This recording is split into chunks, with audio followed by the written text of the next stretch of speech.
So Donald Trump was aboard Air Force One Sunday night, and he was, of course, addressing the No Kings protest. And first of all, Donald Trump missed the point because he claims he's not a king.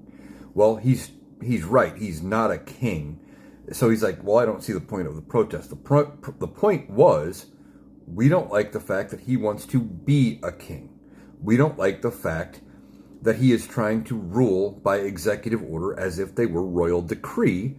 He goes against the courts, constantly tries to find loopholes in court orders and say, well, it was unclear, it was this, it was that, to get his way. He rails against the judges that are telling him no. And the Senate and the House, for the most part, have been complicit in everything he's been doing and just letting him get away with it with very little pushback. If this had been a Republican-controlled Congress like it is now, but Kamala Harris was in the White House and she had done a fraction of what Donald Trump has done so far, there would be impeachment articles drawn up so fast, they would be defending them on a weekly basis in the Senate, and she would be probably the most impeached president of our lifetime. Now, I don't know if they would have been able to get rid of her if Democrats would have walked across the aisle, but if with as much blatant problems as Donald Trump has had, as many issues as he has had with doing things that are unconstitutional, etc., if it was Kamala Harris, I think Democrats would have been on board and they would have removed her. But the thing is, she never would have done any of that. But Republicans refuse to hold Donald Trump accountable for anything.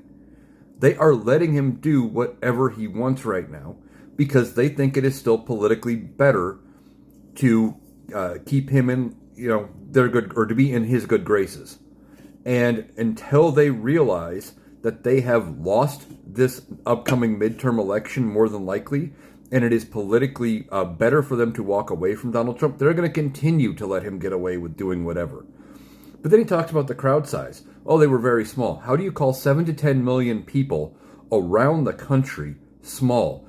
You had like 300,000 people in New York City alone. How do you call that small? Oh, simple, because Donald Trump thinks anybody else who shows up, it's a small deal, and he vastly overinflates his own crowd size. He tried to say he had the largest inauguration in U.S. history during his first administration, when all evidence pointed to the fact that that was not the case. Donald Trump, I think, is very worried by the image that came across from No Kings protest. That, he is very unliked. I think this was a wake-up call for him, and I don't think he realized that many people didn't like him.